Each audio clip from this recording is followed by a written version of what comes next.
vocês. Mais uma aula aqui, né? E hoje a nossa disciplina vai ser Geografia e História. Primeiro vamos ver a atividade, o nosso novo assunto de Geografia. Vamos lá? Nós iremos falar sobre... Vocês lembram que semana passada a gente falou sobre as regiões do Brasil? Primeiro a gente fixou muito em relação à região norte, mas a gente vai dar continuidade às outras regiões. Vamos lá? Aqui nós temos um mapa, como vocês já sabem, né, do nosso Brasil, e é composto por quantos estados? 26, lembram disso?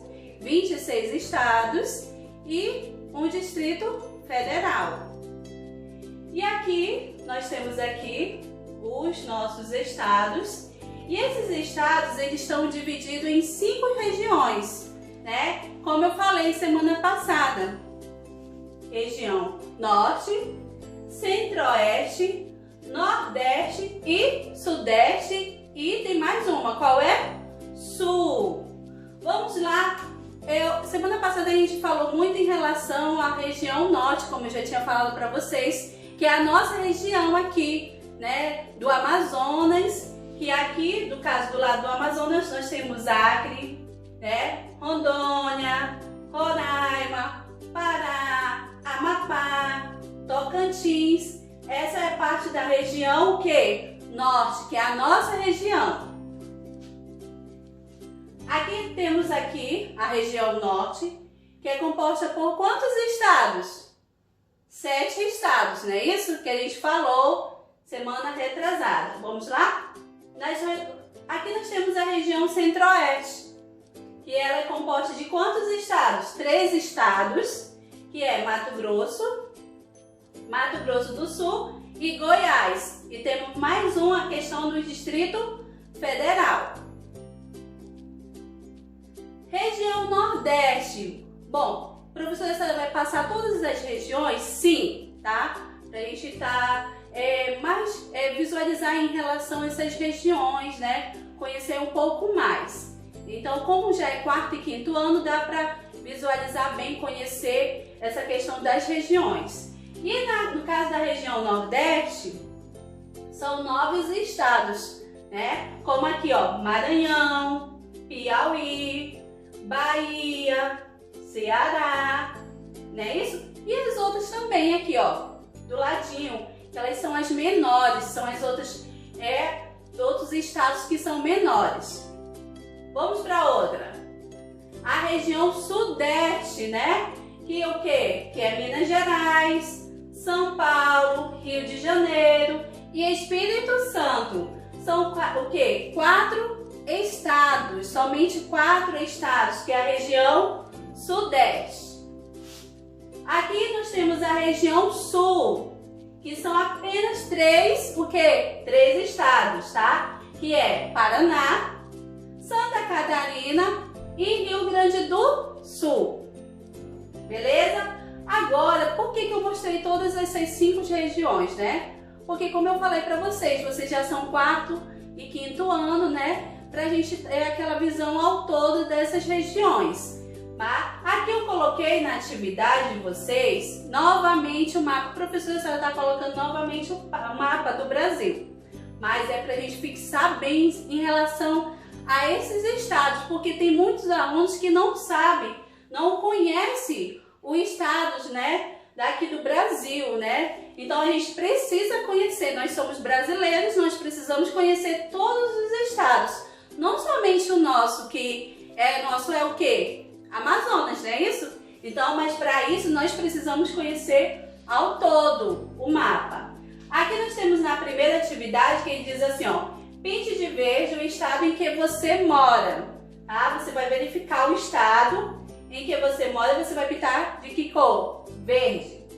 Na segunda, você faça um X nos estados que compõem a região que se encontra seu estado. Qual é o nosso estado? Lembra? É o quê? O Amazonas. Mas a nossa região qual é? Qual é? Região Norte. Para isso, você vai verificar quais são os estados que fazem parte da região Norte. Beleza? verifique se, professor, eu ainda não fixei essa questão das regiões. Olhem lá novamente o vídeo, voltem aí para vocês fixarem bastante essa questão das regiões, porque quando vocês retornarem às aulas presenciais, a gente vai trabalhar muito em relação aos estados, tá bom? E aqui nós temos a terceira, vocês vão ler e vocês vão verificar o que se pede. Na quarta, quinta, tem a sexta questão também e as demais. Somente, gente, vocês têm que ler com muita atenção para responder cada questão dessas, tá? Não é só ler que não, tem que fazer a questão da interpretação, verificar o que está pedindo, porque às vezes a gente coloca coisas erradas, né? Então tem que ler com muita atenção cada atividade dessa, beleza? Aqui também nós temos as outras questões, vocês também vão verificar tudinho. Qualquer dúvida que vocês tiverem, professora, eu tenho dúvida na 10ª questão. Então, falem lá no grupo, professora, eu estou com dúvida, tem como a senhora tirar? Tem sim, eu vou tirar a dúvida de vocês, beleza? Mas tudo isso aqui está relacionado ao nosso mapa, tá? Agora nós vamos para a história, retornando em relação à independência do Brasil. Lembra que a gente falou sobre Napoleão, né? E agora a gente vai falar, porque como Portugal, né, veio para cá, né, devido a o imperador, que na verdade queria invadir Portugal, então o príncipe teve que fazer o quê? Vir para cá, para o Brasil, né? Devido a essa situação, devido à invasão que teria em Portugal. E aí a gente vai falar sobre as novidades que vieram com a família real. A chegada da família real e sua corte ao Brasil provocou diversas modificações nos hábitos e na cultura, tanto da população local como dos portugueses. Ou seja, teve várias mudanças, né? Tanto dos costumes dos brasileiros, né? Porque quando eles viram ali a família real, várias pessoas da corte, na verdade vários funcionários, né, que faziam parte daquela família, né, aquela família real, eles ficaram surpresos, né, com a roupa, então com a vestimenta, com a questão da culinária, então várias coisas mudou aqui no Brasil. Para transformar a cidade do Rio de Janeiro em sede do Império, porque lembro que ele ficou em 2 estados, que foi Bahia e Rio de Janeiro, que a gente até comentou na aula passada.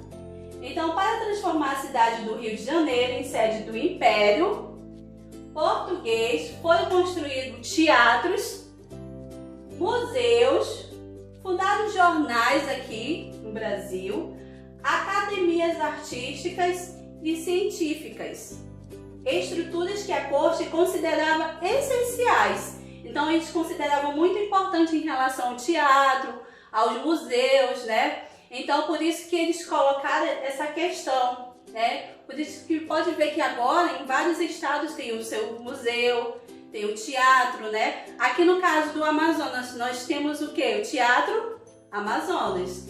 Então cada estado tem, né, as suas construções que foram tragas em relação aos portugueses.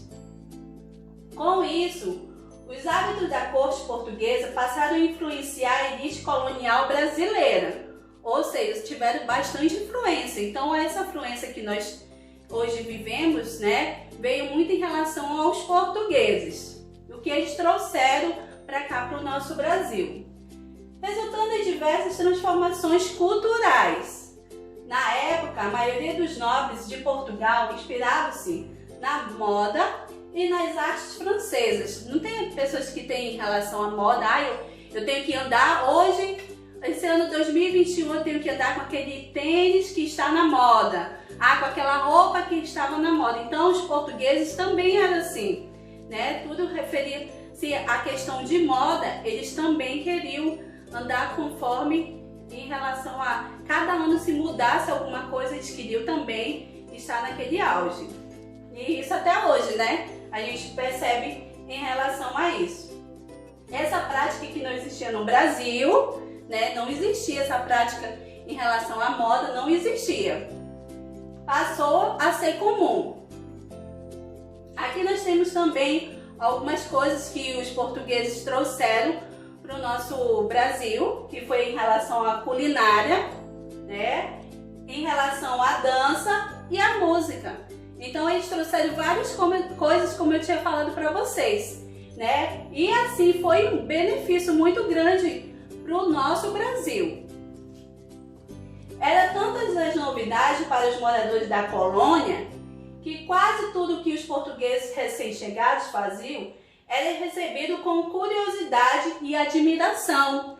É tipo quando você vê um artista, né? Se você vê pessoalmente, você fica admirado. Meu Deus, olha ali! Aquele, por exemplo, vamos ver um que seja do YouTube. Se chegar na sua frente, você fica admirado. Então, como você nunca tinha visto por perto, assim, bem pessoalmente. E naquele dia da chegada ali dos portugueses, né? Principalmente eles ficaram olhando para as mulheres, né? Para aquelas pessoas que estavam bem vestidas. E eles tiveram curiosidades, assim como nós temos também. Um caso que ilustra essa situação foi o fato de algumas senhoras brasileiras passarem a usar turbantes. Professor, o que é turbantes? São esses panos aqui, ó, né? Que são colocados aqui no cabelo, aqui das mulheres, na cabeça, né? Olha, até as vestimentas eram diferentes. Então eles passaram a ter aquela curiosidade e também começaram a se vestir. Assim como essas mulheres que chegaram de Portugal. Quando a família real e a corte desembarcaram no Brasil, muitas mulheres da elite colonial estranharam o fato da princesa e as outras mulheres terem chegado de cabeça raspada e usando turbantes. Inicialmente, elas imaginaram que se tratava da última moda europeia e aderiram ao padrão. Só que quando os brasileiros viram, né, as brasileiras viram, né, as mulheres lá com cabelo ali, sem cabelo praticamente, raspado, olha como é que é. Então elas perceberam, meu Deus, então tá na moda. E aí o que elas fizeram? Também começaram a raspar, né, suas cabeças ali. E aí eles pensavam que estavam na moda. E aí as mulheres usavam muito em relação a turbantes, como eu mostrei para vocês. E elas começaram também a usar, né? Pensando que era mais nada disso, gente. Por que eles raspavam as cabeças lá, né? O homem, as mulheres, em relação aos piolhos, né? Eu acredito que todo mundo, quando passa pela sua infância, até mesmo o professor Andréa, né, já pegou o piolho. Mas como assim, né? Não, porque assim, você brinca com outra criança e acaba adquirindo a questão do piolho, e lógico que tem que ter um tratamento. E como eles estavam lá no navio, né, não tinha essa questão da limpeza, né, desse cuidado, né, porque eles passaram muito tempo para chegar ao Brasil. Então, o que eles fizeram? Pegaram as mulheres, também rasparam a cabeça, né, para que não viesse a questão do piolho, tá bom? Foi essa questão, esse motivo delas o quê? Rasparem a cabeça, beleza? Aqui nós temos no caderno de história, que vocês vão pegar aí, tá no meio ali, dividido. E vocês vão fazer o quê? Eu não passei nenhuma atividade, não colei nenhuma atividade, mas vocês vão fazer. O que vocês vão fazer? Vocês vão fazer o cabeçalho, tá? Vão colocar embaixo do cabeçalho atividade de história. Estão vendo aí? O cabeçalho, tá? E aí, atividade de história. Vocês vão escrever a primeira questão, que pede assim, ó, faça uma pesquisa, buscando conhecer os benefícios que os portugueses trouxeram para o Brasil, tá? E aí, esses benefícios vocês vão pesquisar e vocês vão colocar somente 3, tá? E aí, ele pede assim, ó, não esqueça de colocar imagens referente ao seu benefício, aquele que você pesquisou, somente 3. Porque vocês sabem que no caso, Portugal trouxe vários benefícios para o Brasil. Então, vocês vão pesquisar somente 3, né? Colocar no caderno de vocês, tá? Os benefícios que eles trouxeram e colocar imagens. Tudo bem? Então, essa é a atividade que vocês vão fazer no caderno de história, tá? Não esqueço, para fixar bem para vocês, tem que ter o quê? Cabeçalho, atividade de história, e aí vocês vão colocar a primeira questão, escrever e vocês vão fazer a pesquisa. Tudo bem? Não esqueço de colar imagens, tá? Sobre aquele benefício que vocês fizeram a sua pesquisa. Tudo bem, crianças? Faço aí com capricho, com muita dedicação, tá? Beleza? Tchau, tchau pra vocês. Qualquer dúvida, tire no grupo.